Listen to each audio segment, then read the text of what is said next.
So guys, mambo yamechemka tena. Ukifuatilia pale nyuma guys, video zangu nilikuambia the more Raila Odinga's health condition inaendelea kufichwa, I don't know ni mbinu gani familia ya Raila Odinga na viongozi wa upande wa ODM party watatumia ku access wa Kenya ili kuambia Raila Odinga nao alikuwa msiki kuanzia hii tarehe, and now maybe Mungu ameamua kumchukua. Juu nao hiyo ndo kitu wamekuwa wakificha, but imefikia mahali hapana. Hii story imewasen. Wameamua waambie wa Kenya ukweli. Na imekuwa confusion, wameamua kuclash Ida Odinga and Oburu Odinga. Wife to Raila Amolo Odinga and brother to Raila Amolo Odinga. Unajua Oburu Odinga ameona aambie wa Kenya ukweli, ili wa Kenya wasiwablame at last. Huyu jamaa si eti ni wao peke yao. Huyu jamaa ni kiongozi wa Wakenya kwa jumla. Na ni mtu anatambulika dunia nzima. Unaona guys? So ilikuwa ni lazima wakati Raila Odinga alikuwa admitted for the first time pale Karen, hapo ndo ngekuja kuambia Wakenya huyu jamaa ako hivi na hivi na tumeamua kumtransfer wapi? King's Hospital pale London. Unaona guys? So now ikawa ni kama hao majamaa, ikawa ni kama familia ya Raila Odinga na opposition, familia ya Raila Amolo Odinga and leaders from ODM party wakawa wanashambulia upande wa opposition team, kwamba ni wao wanaeneza rumors kwamba Raila Odinga ni msiki na Raila Odinga ako okay. Raila Odinga is very very okay. Unaona, walikuwa wanatuashua. So now mficha uchi azai, na mficha magonjwa kilio huwa kinamfichua. Unaona guys? Nao kilio imeanza kufichua hawa majamaa. Kilio kinafanya wameamua addressing Kenyans. Tuambie wa Kenya ukweli. The more tutaendelea ku hide this story, ndio itaendelea kuharibika sana. Unaona guys? Hadi ingekuwa issue mingi, tungekuwa tunajua Raila Odinga ako si na anaendelea kupokea matibabu. And now amefikia hivi na hivi. But sasa baada ya mambo kuharibika, ama baada ya Raila Amolo Odinga's health condition imeworsen, ndo wanakuja kwa mitandao telling Kenyans that Raila Odinga na receive treatment. Na pale nyuma mulikuwa mmekataa kwamba ni opposition inaeneza hii rumors. And yet opposition hakuna mtu alikuwa amecommence hiyo story. Rigathi Gachagua ilimgharimu akuje kucommence baada ya kuona opposition team ikijaribu kumuattack. Na baadaye Raila Odinga akaenda kwa interview KTN, akaachilia bombshell kwamba Raila Odinga kama kweli ni msiki. Juu umeanza kuwa na wasiwasi. Unaona guys? Na hiyo ilikuwa tu mambo ya Gen Zs kuspread rumors. I don't know hii kitu inafichuka aje hadi Gen Zs wakaanza kutambua huyu jamaa yuko sawa. In fact, Tony Gachoka aliconfirm, akatuambia Raila Odinga alikuwa Karen Hospital, akaadmitiwa, baadaye ikashindikana, akaamua kupigwa transfer upande wa London. Juu matibabu ya hapa nchini Kenya hayawezi fanya Raila Odinga maybe survive. Unaona? Kwa hii serikali ya President William Ruto. Who are wondering where is Raila Odinga. I wonder, you are also a close confidant of Raila Odinga. Have you made any calls? Yeah. Have you talked to him lately? So is he in mint condition? So I want to start by acknowledging that, you know, Mama Ida Odinga is my mother, my political mother. Yes. So when she speaks, I get a bit concerned. I wanted to tell Mama Ida of the comments of Dr. Maya. Dr. Maya said that integrity, first of all, is telling yourself the truth. Dr. Maya also said that honesty is telling the truth to other people. Dr. Maya then said, truth without love is brutality. And he said, without love, truth is a hypocrisy. And he said, an unbelieved truth can hurt a man much more than a lie. So my message to Mama Ida and the people who love Raila is that when people have an unbelieved truth, it is worse than a lie. I want to repeat myself. When you have an unbelieved truth, it is worse than a lie. The way in which the matter of Mheshimiwa Raila is being handled is not professional, it's not just to the people of Kenya, and it's not just to Honorable Raila Odinga. You know, health issues have met great men in this country before. I remember this was the argument with the late Mzee Jomo Kenyatta when people surrounded him when he was unwell in Mombasa, and it took a very long time for his inner circle to actually tell retired President Moi, late President Moi, that Kenyatta had died. It was a major issue of secrecy. This issue also happened with the late Wamalwa Kijana when he was taken ill and taken to London. And these issues of health, in Kenya, we don't have a good history of being honest. What I know from my brother Raila, and I haven't rung him, but I want to ring him, is that he has over the years been subjected to atrocious prison conditions. He had been detained for over 8 years. He has problems with his eyes, and he continues sometimes to need, to cushion his eye from a tear that comes from that era of detention. Honorable Raila Odinga suffers from diabetes, and he has managed it well with a good health regime and with good gym and so forth. And so he's been quite healthy, but I do know at some point his back used to bother him quite a lot. And he had done a lot to handle the back, and he had been even to 1 or 2 hospitals in Dubai. And the reason Mheshimiwa Raila Odinga went to Dubai is because German hospitals have moved their care in the best facilities in Dubai. So you don't actually fly to Germany to get the top European care. And so he has been going there from time to time on his back. Now, my worry is that with Mzee's problems in terms of, the diabetes and the age which he now has, I worry if this has now become a serious problem because, diabetes is not good for any person at any age. And I think that when I heard Karuri Omondi, the MP, the other day saying that we should pray for Raila, it worried me because I worked with Karuri Omondi at the office of the Prime Minister, and he was the Chief of Staff. And then there was Mohammed Isahakia, who was the PS, and Tony Gashoka as Director of Protocol. So if Karuri is saying, let's pray for Mzee, I'm concerned. So my message to Mama Aida and others is, in the words of Dr. Maya, even if it is true, that Mzee is okay, an unbelieved truth can be worse than a lie. I would urge transparency. I would urge that there be doctors. In the case of the late President Mwai Kibaki, Dan Gekonyo and his hospital team would come out and many times say, President Kibaki has been admitted at Nairobi Hospital, and this was his problem. And Kenyans took it. Mwai Kibaki was in Nairobi Hospital for more than 1 year, and the government was being run by his people. At that time, Matere Kireri, Christopher Morongaro, and others. But Kenyans knew the state of their president, Mwai Kibaki.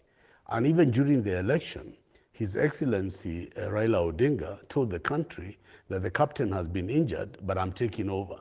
There was nothing about the Kibaki injury that was hidden. So to all those people who love Raila and those that love him, including me, my advice is let's be transparent about any issue that could be facing him, because we all want to pull together to pray for Raila. We would all want to pray, pull together to wish him well.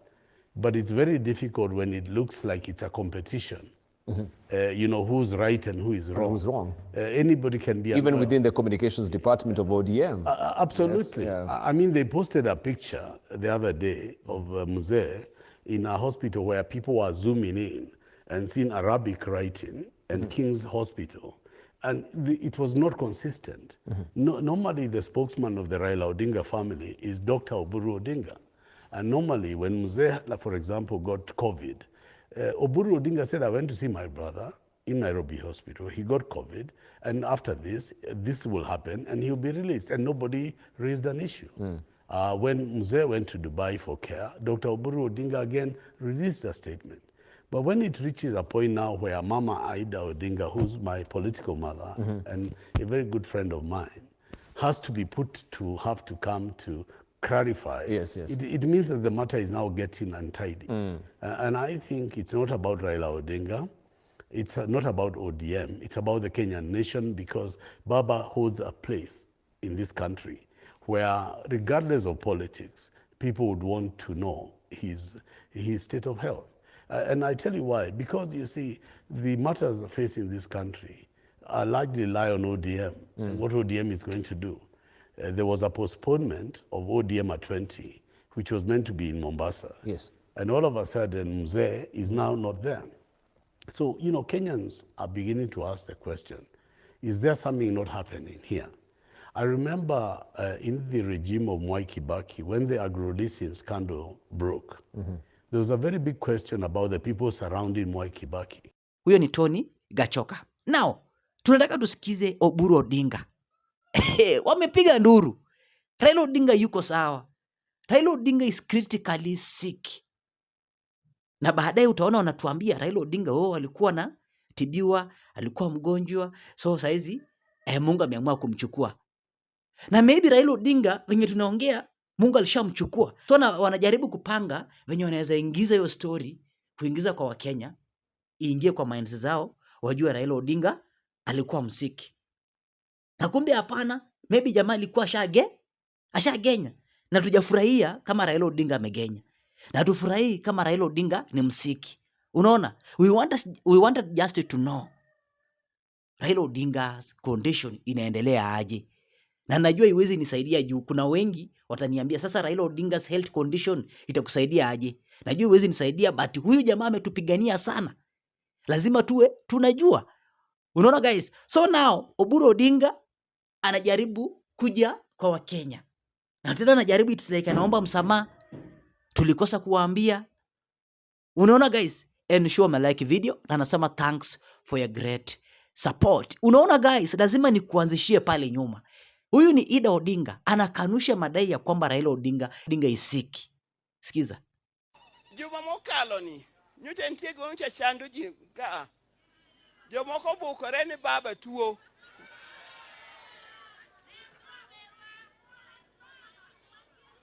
Ne beno racha nyako wacho no da kele bana hospital mamigori ka.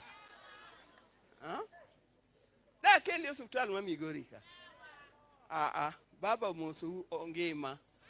Okaw mona yweyo matin. Apenji. Ngat moko da kode. Tonge nade. Ma anta kiani. Apenjo. Ngat moko da kode. Tonge nade molongo rwokno. Ma anta kia. Gima wacho nu adiera. Baba is okay. O kamano. Eru kamano. Nyasaye ogwedhu. Nyasaye okonyu. Nyasaye oritu. Kendo bed kodu ndalo duto. I just wanted also to take this opportunity to clarify the air. There has been a lot of rumors about our party leader, Raila Odinga, that he is very sick, that he is almost dying, that he is completely out. But I want to tell you that Raila is up and about, and he only, just like any other human being, was indisposed a little, and he is now recuperating and resting, but he was not in those conditions which have been put in the press. I want to clarify that here, and I want to tell you that very soon you will see him back home here. So that is something which I wanted to clarify, and I also want to tell you he is in India. People don't say they don't know he's where, he's in Dubai, he's in America, he's where. He is in a country called India. Yes, and he will be back soon. So our people should not be worried about that. Don't forget, even Gladys Wanga and Edwin Sifuna, General Secretary wa ODM Party, pia walijaribu kukanusha hii madai. Kwanza kabisa lazima tuwe na heshima. Unajua there is something called privacy. As SG of ODM, I know where my role begins and where it ends. I speak on behalf of organs of the party after we have done what? Had meetings of organs of the party. The private affairs of members of ODM, including Sifuna, is left to the family and their spokespersons. I want to call on everybody to respect the privacy of the health of individuals, and as has been said before, whenever Mzee has had health challenges, he has always spoken out. His spokesperson has spoken out. As SG of ODM, I do not speak on the individual health of members of the party. That is not where my mandate is.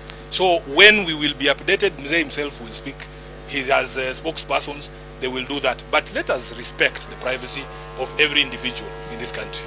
Thank you. Afya ya mtu sio kitu ambayo unaweza sherehekea. Kila mmoja wetu ni binadamu, atafika mahali atagonjeka. Lakini nataka kuhakikishia Wakenya kwamba sisi kama chama tulitoa taarifa kuhusu yale mambo wanaongelea, na kiongozi wetu wa chama cha ODM Mheshimiwa Raila Odinga ako imara. Hata leo asubuhi niliongea na yeye akiwa gym. Je, mtu mgonjwa anaweza kuwa gym? Kwa hivyo wale wawachane na sisi, wawachane na chama cha ODM, na pia ODM, there is no vacuum in ODM party. Hata kama Mheshimiwa Raila hayuko, sisi viongozi wa chama cha ODM tuko. Kesho mimi nitaenda kule Kasipul Kabondo kusindikiza candidate wetu kupeleka makaratasi. Alafu kesho kutwa Thursday niko hapa Ugunja pia kusindikiza candidate wetu kupeleka makaratasi. Tuko imara na chini ya kiongozi wetu Raila Amolo Odinga.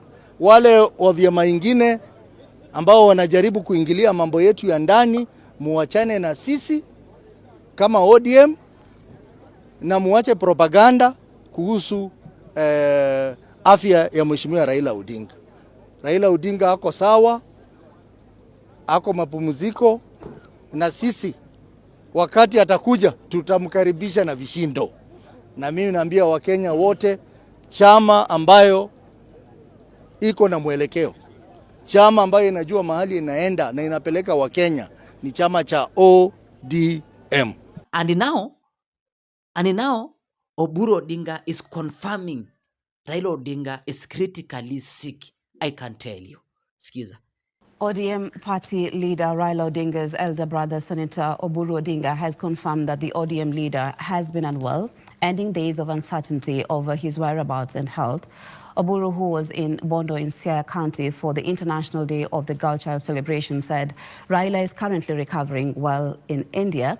His confirmation comes barely days after the ODM party secretariat denied claims that the ODM leader was unwell and had sought treatment abroad, accusing the opposition of spreading misinformation on Odinga's health. Separately, Oburu Odinga has welcomed the partnership between KANU and UDA, saying it will strengthen the broad-based government. Everyone missing Baba, I can tell them Baba is out of the woods. He was a bit indisposed, just like every human being sometimes becomes indisposed. But it was, somebody's health. It's not a public affair. But he was not in that critical condition which some people claimed or maybe wished he was. I can tell you he was just indisposed a little. He went for checkups. He's finished. He's now just recuperating, and very soon he will be back up and about, kicking. Otherwise, the changes which are taking place, like the current thing, I can see the president is moving towards bringing more people into the broad-based government. We are happy because I have always said that in the broad-based government, our fear for my people, we are not claiming other people's shares. What we want is our fair share, which has always been enjoyed by other people, and we want to claim the one which was lost, and we also want to enjoy our fair share. As Kenyans, we are Kenyans, so we are not Ugandans, and we don't intend to move out of this country. And we want our fair share. Let everybody come in. Let those who are coming in, and we are not threatened by anybody coming in. In fact, it is a plus for all of us. I would like to encourage Gideon Moi to join the broad-based government. He is our friend, and we have worked with him. We have worked with his father, and we have worked very harmoniously with him before. So now tutafuata nani? Oburu Odinga ameona tu nikiendelea kuficha hii story bana itatuletea njaa. And Ida Odinga hataki. Juu anafuata mambo ya William Ruto. Juu William Ruto, it's like amesense Wakenya wanaweza tambua moments Raila Odinga alithreaten kwamba I'm not going to support William Ruto 2027. Hapo ndo ugonjwa wa Raila Odinga ulianzia. And William Ruto anatambua Wakenya wanaweza blame. Kwa nini huyu jamaa amethreaten hivi? Baadaye amekuja kuwa sick. Kutakuwa aje? Akaamua hii story ifinyiliwe chini. Unajua pesa inang'oanga mlima. So watu wakimwagiwa pesa hawawezi sema ukweli. Unaona guys, wataenda venye mwenye pesa anataka. Your thoughts tutakuwa niambia kwenye comment section. Siku njema. Bye bye.